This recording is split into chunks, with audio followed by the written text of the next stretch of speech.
നമസ്കാരം. വീണ്ടും ഒരിക്കൽ കൂടെ ന്യൂസ് കാനിലേക്ക് ഏവർക്കും സ്വാഗതം.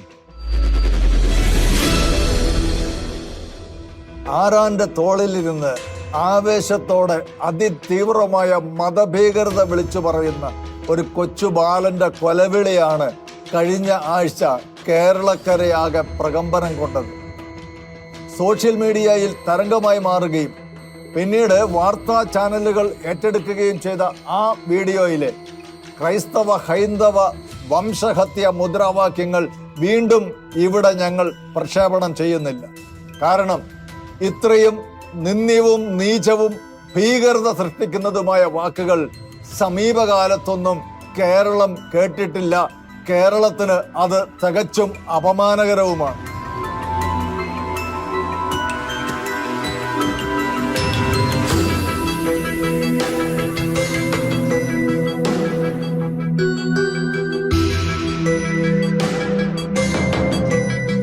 പെറ്റതള്ളയുടെ മുലപ്പാലിന്റെ മണം മാറാത്ത ഒരു ഇളം നാവിൽ നിന്നാണ് അരിയും മലരും കുന്തിരിക്കവും വാങ്ങി വീട്ടിൽ വെച്ചോ, നിന്റെയൊക്കെ കാലന്മാർ വരുന്നുണ്ടടാ എന്ന് പറഞ്ഞ് ഹൈന്ദവരെയും ക്രൈസ്തവരെയും വംശഹത്യ ചെയ്യുമെന്ന് മുന്നറിയിപ്പ് നൽകുന്ന അത്യന്തം ഭയാനകമായ ഈ പദപ്രയോഗങ്ങൾ. ഭീകര സംഘടനയെന്ന് കോടതി പോലും നിരീക്ഷിച്ച പോപ്പുലർ ഫ്രണ്ട് എന്ന ഇസ്ലാമിക ഭീകര സംഘടന സംസ്ഥാന ഭരണകൂടത്തിന്റെ അനുമതിയോടെ ആലപ്പുഴയിൽ നടത്തിയ സമ്മേളനത്തിന്റെ ഭാഗമായിട്ടാണ് ഈ റാലി നടന്നത്. എങ്ങോട്ടാണ് നമ്മുടെ നാട് പോയിക്കൊണ്ടിരിക്കുന്നത്? എന്നാൽ ഇത് വെറും RSSനെതിരെയുള്ള കേവലം ഒരു മുദ്രാവാക്യം മാത്രമാണെന്നാണ് മനോരമ ന്യൂസ് ചാനൽ അവതാരിക ഷാനി പ്രഭാകരൻ വാദിക്കുന്നത്. ചോദ്യം ഇതാണ്, ഇത് സംഘപരിവാറിനെതിരെയുള്ള മുദ്രാവാക്യമായിരുന്നോ മറ്റു മതങ്ങൾക്കെതിരെയുള്ള മുദ്രാവാക്യമായിരുന്നോ? രണ്ടും രണ്ടർത്ഥമാണല്ലോ. മലയാള ഭാഷ അറിയാവുന്നവർക്ക് അറിയാം. കുന്തിരിക്കോ ക്രിസ്ത്യാനികൾ കുന്തിരിക്കോ ഒരുക്കിക്കോ, ഹിന്ദുക്കൾ അവരും മലരും ഒരുക്കിക്കോ, അതൊക്കെ മലയാള ഭാഷ അറിയുന്ന ആൾക്കാർക്കൊക്കെ മനസ്സിലായിട്ടുണ്ട്. ഞാൻ ഈ വീഡിയോയുടെ തുടക്കം മുതൽ കേൾക്കുമ്പോൾ ആദ്യമേ അതാണ് ഞാൻ പറഞ്ഞത്, ഇത് വിദ്വേഷമാണ്, കൊലവിളിയാണ്, ഒരു സംശയമില്ല. ഒരു തരത്തിലും ഒരു സമൂഹത്തിന് അംഗീകരിക്കാൻ കഴിയുന്ന മുദ്രാവാക്യമല്ല അത്. പക്ഷേ വിളിച്ചത് സംഘികളെ എന്നാണോ മറ്റു മതങ്ങളെ എന്നാണോ? അത് പോലീസ് കോടതി തീരുമാനിച്ചോട്ടെ, അങ്ങനെ തീരുമാനിക്കാം. ഇപ്പൊ കേസ് ഏതായാലും എടുത്തല്ലോ, ഇപ്പൊ കോടതിയിലെത്തുമല്ലോ. അതിൽ നമുക്കൊരു വ്യക്തത വേണം. ആർക്കെതിരെയാണ് മുദ്രാവാക്യം വിളിച്ചത്? മറ്റു മതങ്ങൾക്കെതിരെയാണോ സംഘികൾക്കെതിരെയാണോ? സംഘികൾ എന്ന പ്രയോഗം ഞാൻ അംഗീകരിക്കുന്നില്ല. സംഘപരിവാറിനെതിരെയാണോ? ആ മുദ്രാവാക്യത്തിന്റെ തുടക്കം സംഘികളെ എന്നാണോ മറ്റു മതങ്ങളെ എന്നാണോ? മറ്റു മതങ്ങളെ ആണോ ഉദ്ദേശിച്ചത്? നിങ്ങൾക്ക് കേൾക്കുമ്പോൾ എന്ത് തോന്നുന്നു? അല്ല, എന്റെ എളിയ ബുദ്ധിയിൽ ഞാൻ മനസ്സിലാക്കിയത് അത് ക്രിസ്ത്യാനികൾക്കും ഹിന്ദുക്കൾക്കും എതിരായിട്ടാണ്. അതായത് പണ്ഡിറ്റുകൾക്കും സിഖുകാർക്കുമെതിരെ കാശ്മീരിൽ ചെയ്തതുപോലെ കേരളത്തിൽ ക്രിസ്ത്യാനികളെ ഹിന്ദുക്കളെ ശരിയാക്കുമെന്ന് തന്നെയാണ് ഉദ്ദേശിച്ചതെന്നാണ് എന്റെ എളിയ ബുദ്ധി തോന്നിയത്. ഞാൻ പണ്ഡിതനൊന്നുമല്ല. അപ്പോൾ അത് എന്നെക്കാട്ട് വിവരമുള്ള ആളുകൾ തീരുമാനിക്കട്ടെ, അല്ലെങ്കിൽ പോലീസ് കോടതി തീരുമാനിക്കട്ടെ. എന്റെ എളിയ ബുദ്ധി അതിനെക്കുറിച്ച് കൂടുതൽ സംസാരിക്കുന്നത് ഉചിതമാകില്ലല്ലോ അല്ലേ? ഈ അവതാരിക പോപ്പുലർ ഫ്രണ്ടിനെയും SDPയെയും ന്യായീകരിക്കാൻ വല്ലാതെ കഷ്ടപ്പെടുന്നത് കാണുമ്പോൾ ഇവരുടെ ചോറും കൂറും ജനങ്ങളാൽ ചോദ്യം ചെയ്യപ്പെടുകയാണ്. മതത്തിന്റെ മറവിൽ ഇസ്ലാം അതിഭീകരമായ സാമൂഹിക തിന്മകൾക്ക് കോപ്പുകൂട്ടുന്നെന്ന തിരിച്ചറിവോടെ ക്രൈസ്തവ സംഘടനകൾ കാലങ്ങൾക്ക് മുമ്പേ മുന്നറിയിപ്പ് നൽകിയിരുന്നു. റാലിക്കിടെ പെട്ടെന്ന് ആവേശം കയറി ആ ചെക്കൻ മുദ്രാവാക്യം വിളിച്ചതൊന്നുമല്ല. കാണാപ്പാടം പഠിച്ച് അവ തോളിലിരുന്ന് വിളിക്കാൻ അവന് ശാസ്ത്രീയമായ പരിശീലനം തന്നെ ലഭിച്ചിട്ടുണ്ടെന്ന് ഉറപ്പ്. സർക്കാരിന്റെ കുറ്റകരമായ നിശബ്ദത തുടർന്നപ്പോൾ മാർ തോമസ് തറയിൽ ഫേസ്ബുക്കിൽ കുറിച്ചത് ഇങ്ങനെയാണ്: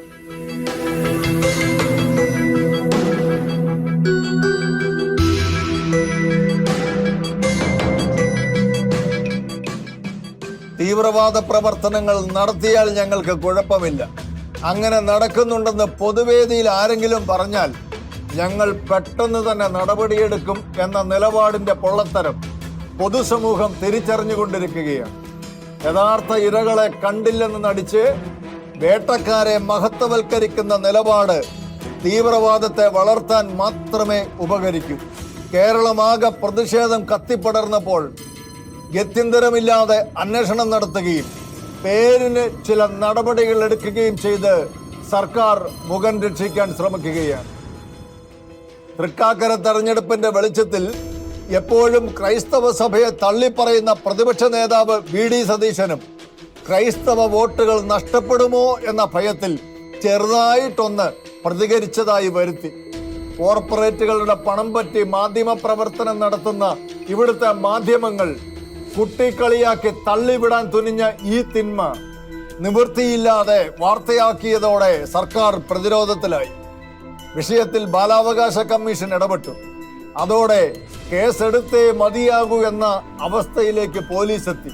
അങ്ങനെ കുട്ടിയെ തോളിലേറ്റിയ ഒരുവനെ ഈരാറ്റുപേട്ടയിൽ നിന്നും ആലപ്പുഴയിൽ സമ്മേളനം നടത്തിയ പോപ്പുലർ ഫ്രണ്ട് ജില്ലാ പ്രസിഡന്റിനെയും പോലീസ് കസ്റ്റഡിയിലെടുത്തു. അതോടെ തീവ്രവാദികൾ വീണ്ടും പ്രകോപനപരമായ മുദ്രാവാക്യങ്ങളുമായി തെരുവ് നിറഞ്ഞു. വിമർശിക്കുമ്പോ കൊലപാതകത്തിന് ആഹ്വാനം നടത്തിയെന്നാ പറയുന്നത്. അതിൽ ഒന്നോ രണ്ടോ വരികള് ഞങ്ങൾ സാധാരണ വിളിക്കുന്ന മുദ്രാവാക്യത്തിന്റെ ശീലങ്ങൾക്ക്, ഞങ്ങളുടെ നിലപാടുകൾക്ക് യോജിച്ചതല്ല ശരി. അതിനർത്ഥം നിങ്ങൾ പാഞ്ഞു വന്ന് ഞങ്ങളുടെ കുട്ടിയെ, അതിന്റെ സംഘാടകരെ പോപ്പുലർ ഫ്രണ്ട് ഞങ്ങൾ മൂക്കിൽ വലിച്ചു കയറ്റാമെന്നാണ് നിങ്ങൾ വിചാരിച്ചിട്ടുള്ളതെങ്കിൽ അതിനെ രാഷ്ട്രീയമായി തന്നെ നേരിടാനാണ് പോപ്പുലർ ഫ്രണ്ട് തീരുമാനിച്ചിട്ടുള്ളത്.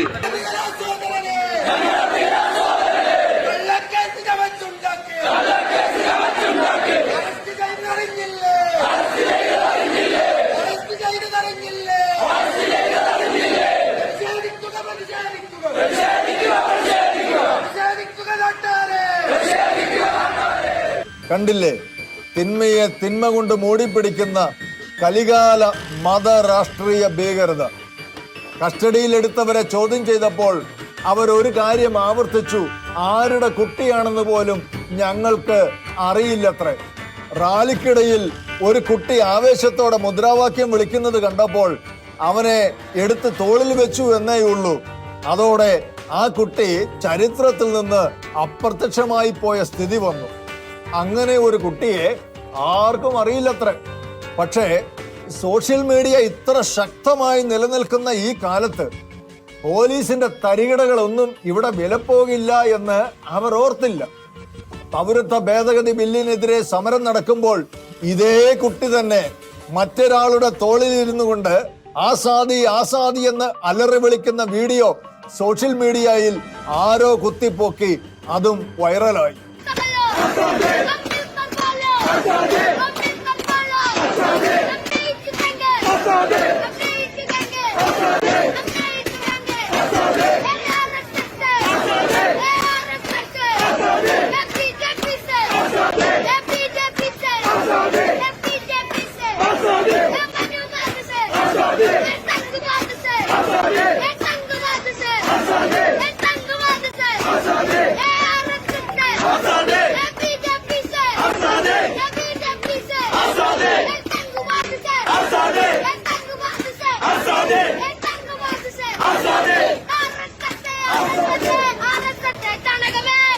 ആലപ്പുഴയിൽ നടന്നത് ഒറ്റപ്പെട്ട സംഭവമാണെന്ന് കരുതി തള്ളിക്കളയാനിരുന്നവരുടെ മുമ്പിലേക്കാണ് ഈ പഴയ വീഡിയോ വന്നത്. പറയുക, ഇതുപോലെ കാണാപ്പാടം പഠിച്ച് അന്യമതസ്ഥരെ വംശഹത്യ ചെയ്യുവാൻ ആഹ്വാനം ചെയ്യുന്ന മുദ്രാവാക്യങ്ങൾ വിളിച്ചു പറയണമെങ്കിൽ ഈ കുട്ടിക്ക് എത്ര കാലം നീണ്ട പഠനവും പരിശീലനവും ലഭിച്ചിട്ടുണ്ടാകണം. മദ്രസകളിൽ ഇത് പഠിപ്പിക്കാനാണോ സർക്കാർ കോടികൾ ചെലവഴിക്കുന്നത്? ഇതൊക്കെ പഠിപ്പിക്കാനാണോ മദ്രസ അധ്യാപകർക്ക് 1,00,000 രൂപ ശമ്പളം കൊടുക്കണമെന്ന് ചിലര് നിയമസഭയിൽ വാദിച്ചത്? ഇനിയും കാണുക ഇതുപോലെയുള്ള കുരുപ്പുകളുടെ മനസ്സിൽ കുത്തി നിറച്ചു വെച്ചിരിക്കുന്ന വിദ്വേഷത്തിന്റെ ചില നേർചിത്രങ്ങൾ.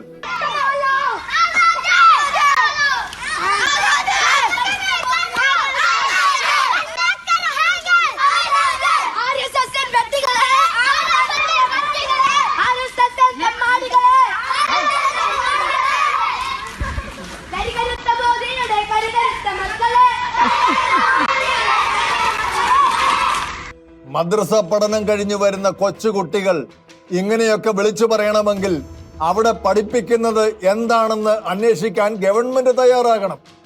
അതിനു പകരം പിണറായി പറയുന്നത് പോലെ വിളിക്കുന്ന മുദ്രാവാക്യത്തിന്റെ ആപത്ത് കുട്ടിക്ക് അറിവുണ്ടോ ഇല്ലയോ എന്നതല്ല കാര്യം. കേരളത്തിന്റെ മുഖ്യമന്ത്രിക്കെങ്കിലും ഈ പറയുന്ന കാര്യത്തിൽ അറിവുണ്ടാകണം. ബുദ്ധിയുറയ്ക്കുന്ന ഇളം പ്രായത്തിൽ തന്നെ ഇവിടെ ഭീകരന്മാർക്കുള്ള പരിശീലനം ലഭിക്കുന്നുണ്ട്. അന്യമതത്തിൽപ്പെട്ടവരോടുള്ള വിദ്വേഷവും ഉന്മൂല വംശഹത്യ സിദ്ധാന്തവും ഇവിടെ കുത്തിവയ്ക്കപ്പെടുന്നുണ്ട്. ഇതിന് തടയിട്ടില്ലെങ്കിൽ സിറിയ, നൈജീരിയ പോലെയുള്ള രാജ്യങ്ങളിൽ നിന്ന് പുറത്തു വരുന്ന ചില ചിത്രങ്ങളും വീഡിയോകളും ഇവിടെയുള്ളവർക്കും ആവേശം പകരും. അവരതിന് തുനിയുകയും ചെയ്യും.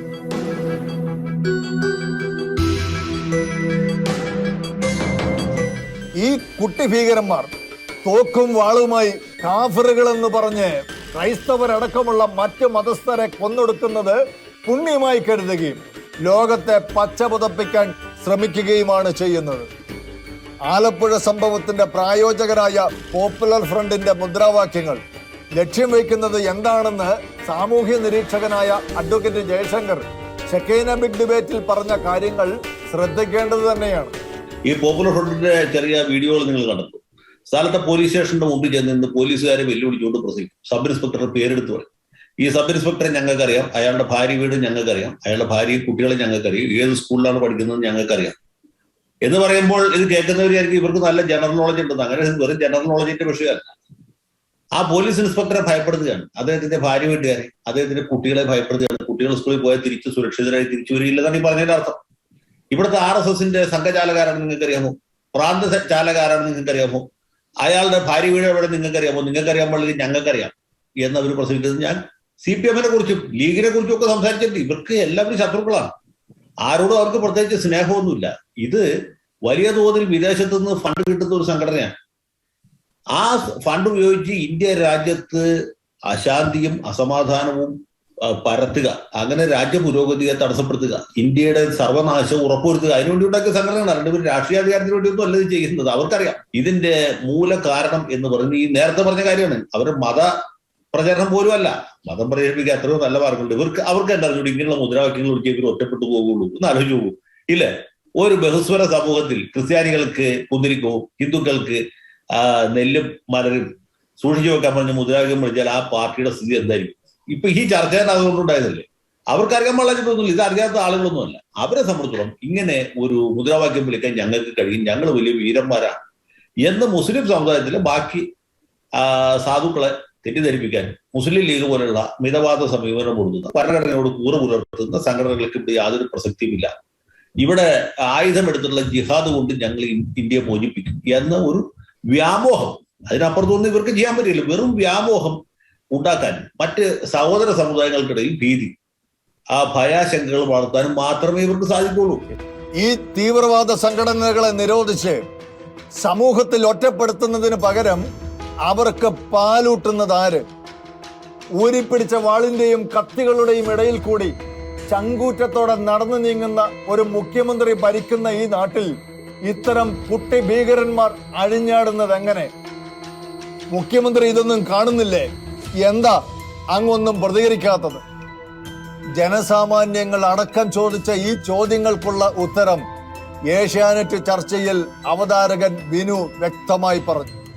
ജോസഫ് മാഷിന്റെ കൈവെട്ടിയപ്പോൾ അന്നത്തെ വിദ്യാഭ്യാസ മന്ത്രി, ഇന്നത്തെ CPM പോളിറ്റ് ബ്യൂറോ അംഗം MA ബേബി പറഞ്ഞു, അങ്ങനെയൊക്കെ പറഞ്ഞാൽ ഇങ്ങനെയൊക്കെയല്ലേ ചെയ്യുമെന്ന്. ഇന്നും ആലപ്പുഴയിൽ നിന്ന് ഒരു പിഞ്ചു നാവിൽ നിന്ന് ഇതുപോലെയുള്ള കൊലവിളി വരുമ്പോഴും MA ബേബി അന്ന് പറഞ്ഞ അതേ മനോഭാവത്തിൽ പിണറായി വിജയന്റെ സർക്കാർ നിൽക്കുകയാണ്. ദയവായി ഉണർന്ന് പ്രവർത്തിക്കുക. 4 വോട്ടിന് വേണ്ടി ഈ രാജ്യത്തെ നിങ്ങൾ ഒറ്റുകൊടുക്കരുത്. വാളുകളുടെയും ഊരിപ്പിടിച്ച കത്തിയുടെയും ഒക്കെ ഇടയിലൂടെ ഞാൻ നടന്നിട്ടുണ്ട്, ഇന്ദ്രനെയും ചന്ദ്രനെയും പേടിക്കില്ല എന്ന് പൊതുവേദിയിൽ പറയാൻ ഒരു മുഖ്യമന്ത്രിക്ക് കഴിയുമെങ്കിൽ അത് പ്രവൃത്തിയിലൂടെ കാണിക്കണം. അല്ലാതെ കൈയടി കിട്ടാൻ മാസ് ഡയലോഗ് ഒന്നും പഠിച്ചിട്ട് കാര്യമില്ല. അങ്ങനെ ഒരു മുഖ്യമന്ത്രി കേരളത്തിൽ ഉണ്ടായിരുന്നെങ്കിൽ 48 മണിക്കൂർ കഴിഞ്ഞ് നമുക്ക് ഇങ്ങനെ ഒരു ചർച്ച നടത്തേണ്ടി വരില്ല. അത് തന്നെയാണ് സത്യം. വോട്ടുകൾക്കും അധികാരങ്ങൾക്കും വേണ്ടി ഭീകരതയ്ക്ക് കുഴലൂത്ത് നടത്തുന്ന ഭരണകൂടം നമ്മുടെ സമൂഹത്തിന് ആപൽക്കരം തന്നെയാണ്. ഇത്തരം കുട്ടിക്കൊലവിളി കേൾക്കുമ്പോൾ സമാന ഹൃദയമുള്ളവർക്കൊക്കെ പുളകം തോന്നിയേക്കാം. പക്ഷേ വിവരമുള്ളവർ ആ കുട്ടിയുടെ ഭാവിയോർത്ത് സഹതപിക്കുകയാണ്. മക്കൾക്ക് ജന്മം കൊടുത്തത് കൊണ്ട് മാത്രമല്ല, ഗുണപരമായ മാതൃകയുടെ കർമ്മം അവർക്ക് കാട്ടിക്കൊടുത്തുകൊണ്ടും കൂടിയാണ് പിതാവ് മാതാവ് എന്ന സ്ഥാനങ്ങൾ ആദരിക്കപ്പെടുന്നത്. അത്യന്തം ഭീകരമായ തിന്മയുടെ വിഷബീജത്തെ ഈ സമൂഹത്തിലേക്ക് തള്ളിവിട്ടിട്ട് യാതൊരു പാപഭേദവും ലജ്ജയുമില്ലാതെ അതിനെ ന്യായീകരിക്കാൻ ഈ ഭീകര സംഘടനയുടെ ഒരു നേതാവ് മാതൃഭൂമി ചർച്ചയിലെത്തുകയുണ്ടായി.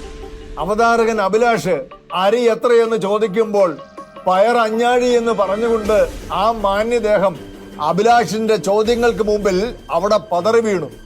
പിന്നെ വീണെടുത്ത് കിടന്നുകൊണ്ട് ശക്തമായി ഉരുണ്ടുകൊണ്ട് യാതൊരു ഉളുപ്പുമില്ലാതെ ഇസ്ലാം ഭീകരതയെ വെള്ളപൂശി. ആരെ ബോധ്യപ്പെടുത്താൻ? ഒരു ന്യായവുമില്ലാത്ത കാര്യത്തിനാണ് താങ്കൾ തർക്കിക്കുന്നത്. ഒരു ന്യായവുമില്ലാത്ത കാര്യത്തിൽ മുദ്രാവാക്യത്തിലുള്ളത് എന്ന് എനിക്ക് മനസ്സിലായിട്ടില്ല. അതെങ്ങനെയാണ് താങ്കൾക്ക് മനസ്സിലാവുക? ഈ മുദ്രാവാക്യത്തിന് എന്താണ് കുഴപ്പം? ഈ മുദ്രാവാക്യത്തിന് എന്താണ് കുഴപ്പം എന്ന് താങ്കൾക്ക് മനസ്സിലായിട്ടില്ല. അത് തന്നെയാണ് ഇവിടുത്തെ പ്രശ്നം. ഇത് RSSകാർക്ക് മനസ്സിലാവില്ല. അവർ വിളിക്കുന്ന മുദ്രാവാക്യത്തിന് എന്താണ് കുഴപ്പമെന്ന് നിങ്ങൾക്ക് മനസ്സിലാവില്ല. ഇതാണ് പ്രശ്നം. ഇതുകൊണ്ടാണ് ഈ രാജ്യത്തെ മതസൗഹാർദ്ദം തകരുന്നത്. ഇതൊരു ബഹുസ്വരം ബഹുമത ജനാധിപത്യ രാജ്യമാണ്. ഈ റിപ്പബ്ലിക്കിന്റെ ആധാരം എന്ന് പറയുന്നത് സെക്യുലറിസമാണ്. സെക്യുലറിസം എന്ന വാക്ക് ഇന്ത്യൻ ഭരണഘടനയുടെ ആമുഖത്തിൽ എഴുതി വെച്ചിട്ടുണ്ട്. ആ ആമുഖത്തിനെ തന്നെ പുച്ഛിക്കുന്ന വിധത്തിൽ, സെക്യുലറിസം എന്ന സങ്കല്പത്തെ തന്നെ, ബഹുസ്വരത എന്ന സങ്കല്പത്തെ തന്നെ പുച്ഛിക്കുന്ന വിധത്തിലാണ് നിങ്ങളുടെ പ്രസ്ഥാനം പ്രവർത്തിക്കുന്നത്. അതിന്റെ നിർലജ്ജമായിട്ടുള്ള ഉദാഹരണമാണ് നമ്മൾ ആലപ്പുഴയിൽ കണ്ടത്. അതാണ് പ്രശ്നം. അത് മാത്രമാണ് പ്രശ്നം. അത് താങ്കൾക്ക് ബോധ്യപ്പെടുന്നില്ല എങ്കിൽ എനിക്കൊന്നും ചെയ്യാനില്ല. മനസ്സിലാകുന്നില്ല. പോപ്പുലർ ഫ്രണ്ട് വിളിക്കുന്ന മുദ്രാവാക്യം മാത്രമേ നിങ്ങൾക്ക് മനസ്സിലാകുന്നുള്ളൂ എങ്കിൽ ആര് വിളിക്കുന്ന മുദ്രാവാക്യത്തിലും പ്രശ്നങ്ങൾ ഉണ്ടെങ്കിൽ അത് പ്രശ്നമാണ്. ആ പ്രശ്നങ്ങളൊക്കെ അപ്പൊ തന്നെ പറഞ്ഞു പറയുന്ന ഭാഷയിൽ സംവദിക്കുന്ന ആ പ്രശ്നങ്ങളെല്ലാം കൃത്യമായും ആര് മുദ്രാവാക്യം വിളിച്ചാലും അത് അങ്ങനെ തന്നെ പറഞ്ഞു പോയിട്ടുണ്ട്. RSS വിളിച്ചാലും പറയും, CPMകാർ കൊലവിളി മുദ്രാവാക്യം വിളിച്ചാലും പറയും, കോൺഗ്രസ്സുകാർ മുദ്രാവാക്യം വിളിച്ചാലും പറയും, നിങ്ങൾ വിളിച്ചാലും പറയും. ആര് വിളിച്ചാലും ഈ രാജ്യം എന്ന ആശയത്തിന് തന്നെ എതിരായ നിലയ്ക്ക് ആര് പ്രവർത്തിച്ചാലും അത് പറയും. അതിന് നിങ്ങൾക്ക് പ്രത്യേകമായ സൗകര്യം ഞങ്ങൾ തരണം. ഞങ്ങൾ ഇരകളാണ്, ഞങ്ങൾ RSSനെതിരെയാണ് പോരാടുന്നതെന്നും പറയണ്ട. ഇത് ബഹുസ്വരതയ്ക്കെതിരായ, മതനിരപേക്ഷതയ്ക്കെതിരായ ഒരു വലിയ കുറ്റകൃത്യമാണ്. അതുകൊണ്ടാണ് ഇങ്ങനെയൊക്കെ പറയേണ്ടി വരുന്നത്. അത് താങ്കൾക്ക് മനസ്സിലാവാത്തത് എന്താണെന്ന് എനിക്കറിയില്ല. എന്ത് വിഷമാണ് RSSനെതിരെ ഈ ചർച്ചയിൽ, അഭിലാഷ, ഈ ചർച്ചയിൽ എന്ത് വിഷമാണ് പോപ്പുലർ ഫ്രണ്ട് ഇറക്കി വെച്ചിട്ടുള്ളത്? അതൊന്ന് പറയൂ. പോപ്പുലർ ഫ്രണ്ടിന്റെ വിഷയം ഞാൻ ഇനിയും പറയണോ? ഇത്രയും പറഞ്ഞിട്ട് മനസ്സിലായില്ലേ? പറയണം. ഒരു സംഘടനയുടെ പേര് ദുരുപയോഗം ചെയ്യുമ്പോൾ അത് വിശദീകരിക്കണ്ടേ? എന്നാ പിന്നെ ഒന്നും കൂടി വിശദീകരിക്കാം. പോപ്പുലർ ഫ്രണ്ടിന്റെ ആലപ്പുഴയിലെ റാലിയിൽ ഉയർന്ന മുദ്രാവാക്യം നമ്മളെല്ലാം കേട്ടതാണ്. ആ മുദ്രാവാക്യത്തിൽ പറയുന്നു, കുന്തിരിക്കം വാങ്ങിച്ച് വീട്ടിൽ കാത്തു വെച്ചോളൂ, വരുന്നുണ്ടട നിന്റെയൊക്കെ കാലന്മാർ. അരിയും മലരും വാങ്ങിച്ച് വീട്ടിൽ കാത്തു വെച്ചോളൂ, വരുന്നുണ്ടട നിന്റെയൊക്കെ കാലന്മാർ. കേരളത്തിലെ, ഇന്ത്യയിലെ 2 മതവിഭാഗങ്ങളിൽപ്പെട്ട 2 മതവിശ്വാസികളുടെ മരണാനന്തര കർമ്മങ്ങളുടെ കാര്യമാണ് ഇവിടെ പറയുന്നത്. അരിയും മലരും ഹിന്ദു മതവിശ്വാസികളുടെ മതപരമായ അവരുടെ ശവസംസ്കാരത്തിന് ഉപയോഗിക്കുന്നതാണ് കുന്തിരിക്കം. പരമദയനീയമെന്നല്ലാതെ എന്തു പറയാൻ? മതതീവ്രവാദികളുടെ ഈ കുന്തിരിക്കം വെല്ലുവിളിയൊക്കെ കാണുമ്പോൾ ക്രിസ്ത്യാനി അങ്ങ് പേടിച്ച് വീടിനകത്ത് ഒതുങ്ങുമെന്ന് ഇവരൊക്കെ ധരിച്ചു വശായിട്ടുണ്ടാകണം. പക്ഷേ ഇത്തരക്കാർ ചരിത്രം പഠിക്കണം. 1-ാം നൂറ്റാണ്ട് മുതൽ റോമ സാമ്രാജ്യത്തിന്റെ ഭരണകൂട ഭീകരതയുടെ ഉരുക്ക് പല്ലുകൾക്കിടയിലൂടെയാണ് ക്രിസ്ത്യാനി കടന്നു വന്നത്. അതുകൊണ്ട് തീയിൽ കുരുത്തത് വെയിലത്ത് വാടത്തില്ല. അല്ലെങ്കിൽ തന്നെ ആരെയാണ് ഇവർ മര്യാദ പഠിപ്പിക്കുന്നത്? ഏതുതരം മര്യാദകളാണ് ഇവരുടെ പാഠത്തിലുള്ളത്? കൊള്ളാം, നല്ല തമാശ. കേരളത്തിലെ ജനസാമാന്യങ്ങൾക്ക് ഇവരോട് പറയാനുള്ളത് അഡ്വക്കേറ്റ് ജയശങ്കറിന്റെ മറ്റൊരു വീഡിയോയിലുണ്ട്. അപ്പോൾ ഈ കുട്ടിയുടെ മുദ്രാവാക്യം കേട്ടപ്പോൾ എനിക്ക് ഓർമ്മ വന്ന ഇതാണ്: മര്യാദയ്ക്ക് ജീവിച്ചാൽ നമുക്ക് എല്ലാവർക്കും കൊള്ളാം, മര്യാദയ്ക്ക് ജീവിച്ചു. അല്ലെങ്കിൽ തടിയൻ്റെ അവിടെ നസീറിൻ്റെ അവസ്ഥ വരും. അല്ലെങ്കിൽ അഹമ്മദാബാദ് സെൻട്രൽ ജയിലിൽ മരണം കാത്ത് കിടക്കുന്ന ഷാദുലിയുടെയും ഷിബിലിയുടെയും അവസ്ഥയുണ്ടാവും. അതുപോലെ മറ്റ് പലരുടെ അവസ്ഥയുണ്ടാവും. അല്ലെങ്കിൽ തൂക്കുകാരിൽ തൂക്കപ്പെട്ട യാക്കൂബ് മേമൻ്റെ അവസ്ഥയുണ്ടാവും, അഫ്സൽ ഗുരുവിൻ്റെയും അജ്മൽ കസബിൻ്റെയും അവസ്ഥയുണ്ടാവും. അതുകൊണ്ട് എനിക്ക് പോപ്പുലർ ഫ്രണ്ടുകാരോട് പറയാനുള്ളത്, ആ കുട്ടിയുടെ മാതാപിതാക്കളോടൊക്കെ പറയാനുള്ളത്, മര്യാദയ്ക്ക് ജീവിച്ചു, ജീവിച്ചില്ലേൽ സിറിയയിൽ പോയി പൊട്ടിത്തെറിക്കേണ്ടതായിട്ട് വരും. സൂക്ഷിച്ച് ജീവിക്കുന്ന എല്ലാവർക്കും നല്ലത് എന്നൊരു മുന്നറിയിപ്പ് മാത്രം ഈ ഘട്ടത്തിൽ തരികയാണ്. ഇതൊന്നും കേട്ടാൽ ഞങ്ങളാരും പേടിക്കും നിങ്ങൾ വിചാരിക്കുന്നത്. അത്രയേ ഞങ്ങൾക്കും പറയാനുള്ളൂ.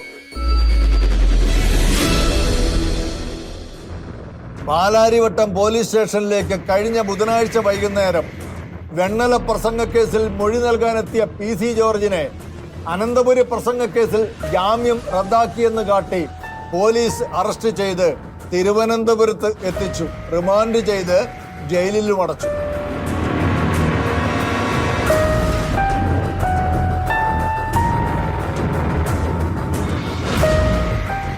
പിണറായി ജയിലിലടച്ചത് ക്രൈസ്തവരുടെ ആശങ്കകളെയാണ്. PC ജോർജിന്റെ ഉറച്ച നിലപാടിന്റെ മൂർച്ചയുള്ള വാക്ഷരമേറ്റ് അധർമ്മത്തിന്റെ കച്ചവടം മുട്ടിപ്പോയവർക്കും ആ കളങ്കിത കച്ചവടക്കാരുടെ പങ്കുപറ്റി വാണിജ്യ ശൃംഖലകൾ കെട്ടിപ്പടുക്കുന്നവർക്കും അവരുടെ ഏറാൻ മൂളികൾക്കും PC ജയിലിലായെന്ന വാർത്ത രോമാഞ്ചമുളവാക്കിയിരിക്കും. പക്ഷേ ആത്മീയമായ നിഷ്ഠകളുടെയും വിദ്യാഭ്യാസത്തിന്റെയും സംസ്കാരത്തിന്റെയും മൂല്യങ്ങളിൽ ഉറച്ചു നിന്ന് എക്കാലത്തും സമൂഹത്തിൽ ഉയർന്ന ധാർമ്മിക മര്യാദകൾ കാട്ടി ക്ഷമയുടെയും സഹനത്തിന്റെയും പ്രതീകങ്ങളായി വർത്തിച്ച ക്രൈസ്തവ സമൂഹത്തിന്റെ വർത്തമാനകാല ആശങ്കകളെയാണ് പിണറായിയുടെ പോലീസ് ജയിലിലടച്ചത്. PC ജോർജിന്റെ അറസ്റ്റുമായി ബന്ധപ്പെട്ട് ഉപതെരഞ്ഞെടുപ്പ് നടക്കുന്ന തൃക്കാക്കരയിൽ താമസിച്ച് പ്രചരണത്തിൽ വ്യാപൃതനാകുന്ന മുഖ്യമന്ത്രി പറഞ്ഞ ഒരു ശ്രദ്ധേയമായ കാര്യമുണ്ട്. അറസ്റ്റ് ചെയ്ത് തിരുവനന്തപുരത്തേക്ക് കൊണ്ടുപോകുന്നു. തിരുവനന്തപുരത്തെത്തിയ അദ്ദേഹത്തെ കോടതിയുടെ സമയമല്ലാത്തത് കൊണ്ട് അന്ന് ബന്ധപ്പെട്ട കോടതിയിലെ ജുഡീഷ്യൽ ഓഫീസർ ലീവായതുകൊണ്ട് ചാർജുള്ള മജിസ്ട്രേറ്റിന്റെ മുന്നിൽ ഹാജരാക്കി. അവരെ ഇദ്ദേഹത്തിന് ജാമ്യം അനുവദിച്ചു. ഇത്തരത്തിലുള്ള മതസ്പർദ്ധ വളർത്തുന്ന പ്രസംഗം നടത്താൻ പാടില്ല എന്ന കർശന നിർദ്ദേശത്തോടെയാണ് ജാമ്യം അനുവദിച്ചത്. പക്ഷേ ചിലതിനോട് വേദം ഓതിയിട്ട് കാര്യമില്ല എന്ന് നാട്ടിൽ സാധാരണ ഒരു ചൊല്ലില്ലേ, അത് തീർത്തും അന്വർത്ഥമായി. അവിടെ നിന്ന് ഇറങ്ങി നേരെ എന്താണോ താൻ നേരത്തെ പറഞ്ഞിരുന്നത് അത് കുറച്ചുകൂടി കടുപ്പിച്ചുകൊണ്ട് മാധ്യമങ്ങളുടെ മുന്നിൽ സംസാരിച്ചു. ഇത് കേരളമാണ്, കേരളമാണെന്ന് മാത്രമല്ല ഭരിക്കുന്നത് LDF ആണ്. എന്തും വിളിച്ചു പറയാവുന്ന ഒരു നാടല്ല നമ്മുടേത്. നമ്മുടെ നാട് പൊതുവെ അംഗീകരിച്ച സംസ്കാരമുണ്ട്. അത് മതനിരപേക്ഷതയുടേതാണ്. മതനിരപേക്ഷതയ്ക്ക് ഹാനിയുണ്ടാക്കുന്ന ഒന്നും അനുവദിക്കില്ല എന്ന ദൃഢമായ സമീപനമാണ്. ഇത് കേരളമാണ് പോലും. ഇവിടെ ആർക്കും എന്തും വിളിച്ചു പറയാമെന്ന് കരുതരുത്. കാരണം ഇവിടെ ഭരിക്കുന്നത് LDF ആണത്രേ. കൊള്ളാം, നല്ല കാര്യം. പക്ഷേ കഴിഞ്ഞ ക്രിസ്മസിന് ക്രൈസ്തവരുടെ പരിപാവനമായ ക്രിസ്മസ് ആഘോഷങ്ങളെ വികലമായി ചിത്രീകരിച്ച് യേശുക്രിസ്തുവിനെ അത്യന്തം അവഹേളിച്ച വസീം അൽ ഹിക്കാമി എന്ന ഇസ്ലാം തീവ്രവാദിക്കെതിരെ ഗാസ പ്രസിഡന്റ് കെവിൻ പീറ്റർ ഒരു പരാതി തന്നിട്ട് കസ്റ്റഡിയുമില്ല, അറസ്റ്റുമില്ല, ജയിലുമില്ല, റിമാൻഡുമില്ല, ഒന്നുമില്ല. അവിടെ മാത്രമല്ല, മറ്റു മതസ്ഥരുടെയും അവരുടെ ആരുടെയും വിശ്വാസങ്ങളെയും ചിഹ്നങ്ങളെയും ആചാര അനുഷ്ഠാനങ്ങളെയും അവഹേളിക്കുകയും പരിഹസിക്കുകയും ചെയ്ത ഇസ്ലാം പണ്ഡിതന്മാർക്കെതിരെ ഒരു കേസുമില്ല, ഒരു അറസ്റ്റുമില്ല. ചുരുക്കി പറഞ്ഞാൽ തീവ്രവാദ പ്രവർത്തനങ്ങൾ നടത്തിയാൽ കുഴപ്പമില്ല. അങ്ങനെ നടക്കുന്നുണ്ടെന്ന് പൊതുവേദിയിൽ ആരെങ്കിലും പറഞ്ഞാൽ അത് കുഴപ്പമായി. പെട്ടെന്ന് തന്നെ നടപടിയെടുക്കും, അറസ്റ്റ് നടക്കും. ഇത്തരം നിലപാടിന്റെ പൊള്ളത്തരം പൊതുസമൂഹം തിരിച്ചറിഞ്ഞുകൊണ്ടിരിക്കുകയാണ്. PC ജോർജ് തിരുവനന്തപുരത്തും എറണാകുളത്തെ വെണ്ണലയിലും പറഞ്ഞ വസ്തുതകൾ യാഥാർത്ഥ്യങ്ങളുമായി ചേർന്ന് പോകുന്നതാണെന്ന അഭിപ്രായമാണ് ഷെക്കൈന ബിഗ് ഡിബേറ്റിൽ അഡ്വക്കേറ്റ് ജസ്റ്റിൻ പള്ളിവാതുക്കൽ പങ്കുവച്ചത്.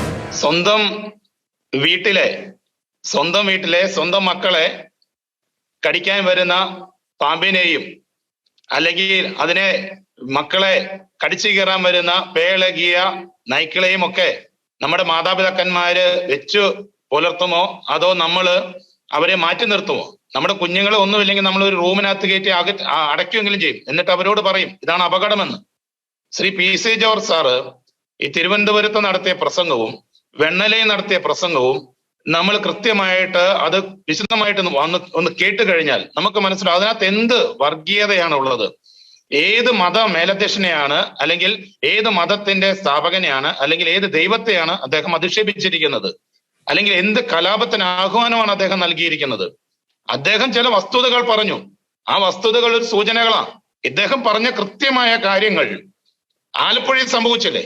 ഇനി ഞാനൊന്ന് ചോദിച്ചോട്ടെ, ഒരു കാര്യം അങ്ങോട്ട് ചോദിക്കാം. അഹമ്മദാബാദ് സ്ഫോടന കേസിൽ വധശിക്ഷയ്ക്ക് വിധിക്കപ്പെട്ട 2 പ്രതികള് ഈ പൂഞ്ഞാർ നിയോജക മണ്ഡലംകാര. അതുപോലെ തന്നെ ഈ കഴിഞ്ഞ ദിവസം ആലപ്പുഴയിൽ ഒരു കൊച്ചു കുഞ്ഞിനെ തോളത്ത് കയറ്റിയിരുത്ത് പ്രകടനത്തിന് നേതൃത്വം കൊടുത്ത് ആ കുഞ്ഞിനെ കൊണ്ട് മുദ്രാവാക്യം വിളിപ്പിക്കാൻ കാരണക്കാരനായ വ്യക്തി ഈ പൂഞ്ഞാർ നിയോജക മണ്ഡലംകാരനാ. ഒന്നും വേണ്ട, കേരളം മുഴുവൻ CBI പോലും അന്വേഷിച്ചുകൊണ്ടിരിക്കുന്ന ജസ്ന, ഈ കേരളത്തിന്റെ ക്രൈസ്തവരുടെ ഒരു വികാരമായ ജസ്ന ഈ പൂഞ്ഞാർ നിയോജക മണ്ഡലംകാരിയ.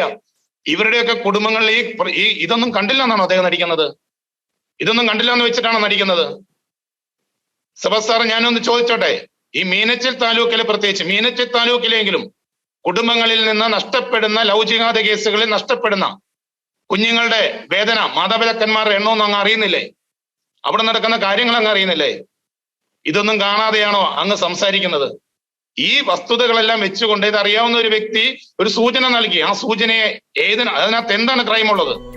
ഇസ്ലാം മത ഭീകരതയ്ക്കെതിരെ ശക്തമായ ചില മുന്നറിയിപ്പുകൾ നൽകി എന്നതല്ലാതെ മറ്റ് മതസ്ഥരെയും അവരുടെ ചിഹ്നങ്ങളെയും ആചാര അനുഷ്ഠാനങ്ങളെയും PC ജോർജ് ഒരിടത്തും പരിഹസിച്ചില്ല, വിമർശിച്ചതുമില്ല. പക്ഷേ അന്യമതസ്ഥരുടെ ചിഹ്നങ്ങളും ആചാരങ്ങളും അനുഷ്ഠാനങ്ങളും എന്തിന് ദൈവങ്ങളെ പോലും വികലമായി ചിത്രീകരിച്ച് ഇസ്ലാമിലെ മതപണ്ഡിതന്മാർ എന്ന് സ്വയം അവകാശപ്പെടുന്നവർക്കെതിരെ ഇന്നുവരെ ഒരു ചെറുവിരൽ പോലും അനക്കുവാൻ ഇവിടുത്തെ സർക്കാരിനെ കൊണ്ട് കഴിഞ്ഞിട്ടില്ല.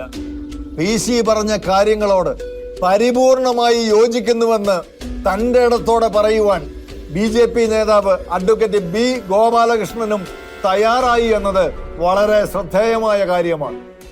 100% PC പറഞ്ഞ കാര്യങ്ങളെ പിന്തുണയ്ക്കുന്നു മാത്രമല്ല, PC പറഞ്ഞത് ഒരു വലിയ ഐസ്ബർഗിന്റെ അറ്റം മാത്രമാണ്. PC ആ അറ്റത്തേക്ക് പോയിട്ടുള്ളൂ. അതായത് നമ്മുടെ ശ്രീലങ്കയുമായി ബന്ധപ്പെട്ട് ഒരു പള്ളിയിൽ നടന്ന ഒരു ബോംബ് സ്ഫോടനവുമായി ബന്ധപ്പെട്ട് ഒരു ആർട്ടിക്കിൾ വന്നതിന്റെ ഒരു അംശം മാത്രമാണ് അദ്ദേഹം സംസാരിച്ചത്.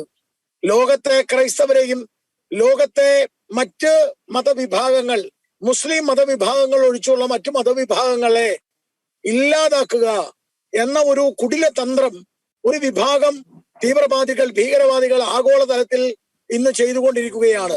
PCയെ പൂജപ്പുര ജയിൽ വരെ എത്തിച്ച പോലീസിന്റെ നടപടികൾ നിയമവാഴ്ചയുടെ വിജയമൊന്നുമല്ലെന്ന് കേരളത്തിലെ ജനങ്ങൾക്ക് മനസ്സിലായി തുടങ്ങി. അതിന് സോഷ്യൽ മീഡിയ ലോകം PCക്ക് നൽകുന്ന വൻ പിന്തുണ തന്നെയാണ് തെളിവ്.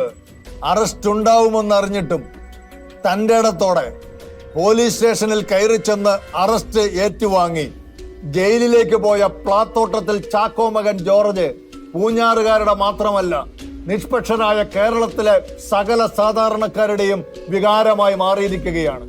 ഇസ്ലാമിസ്റ്റുകൾ തനിക്കെതിരെ ഉറഞ്ഞുതുള്ളിയിട്ടും ജയിലിൽ അടയ്ക്കാൻ മുമ്പ് പലതവണ ശ്രമിച്ചിട്ടും സ്വതസിദ്ധമായ ധൈര്യത്തിന്റെയും മടിക്കുത്തിലെ തോക്കിന്റെയും പിൻബലത്തിൽ ഈരാറ്റുപേട്ട പോലെയുള്ള ഇസ്ലാം ഭൂരിപക്ഷ മേഖലയിൽ രാജ്യത്തെ നശിപ്പിക്കുന്ന ഇസ്ലാമിലെ ഭീകരന്മാരെ വെല്ലുവിളിച്ച് ഒറ്റയാനായി ജീവിക്കാൻ PCക്കല്ലാതെ വേറെ ആർക്ക് കഴിയും? PC മുന്നോട്ട് വയ്ക്കുന്ന ആശയങ്ങളിൽ വർഗീയതയുണ്ടെന്ന് പറയുന്നവർക്കും അറിയാം ആ വാക്കുകളുടെ പിന്നിൽ ഒരു നേരുണ്ടെന്ന്. സ്ത്രീധന പീഡനത്തിന്റെ പേരിൽ ഭർതൃഗൃഹത്തിൽ ആത്മഹത്യ ചെയ്ത നിലയിൽ കാണപ്പെട്ട വിസ്മയ കേരളത്തിന്റെ മുഴുവൻ നൊമ്പരമായിരുന്നു. മാസങ്ങൾ നീണ്ട നിയമ പോരാട്ടത്തിനൊടുവിൽ കോടതിയുടെ വിധി വന്നു.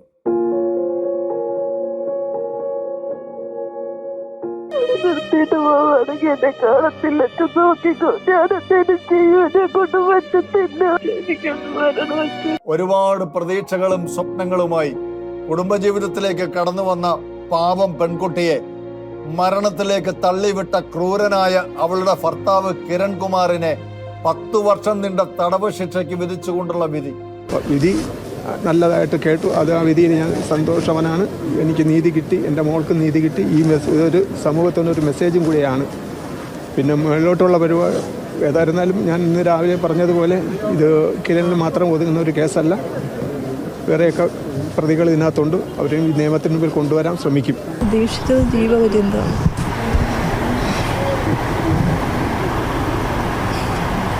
ഇതല്ല പ്രതീക്ഷിച്ചത്, ഇതിൽ കൂടുതലാണ് പ്രതീക്ഷിച്ചത്.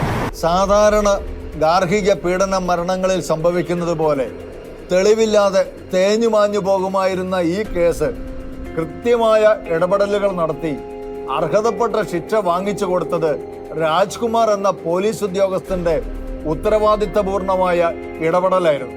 അദ്ദേഹത്തിന് ഒരു ബിഗ് സല്യൂട്ട്. ഒരാഴ്ചക്കാലത്തെ സംഭവ വികാസങ്ങളുടെയും വാർത്തകളുടെയും സ്കാനിംഗ് റിപ്പോർട്ടുമായി ന്യൂസ് സ്കാൻ വീണ്ടും അടുത്തയാഴ്ച ഇതേ ദിവസം ഇതേ സമയം.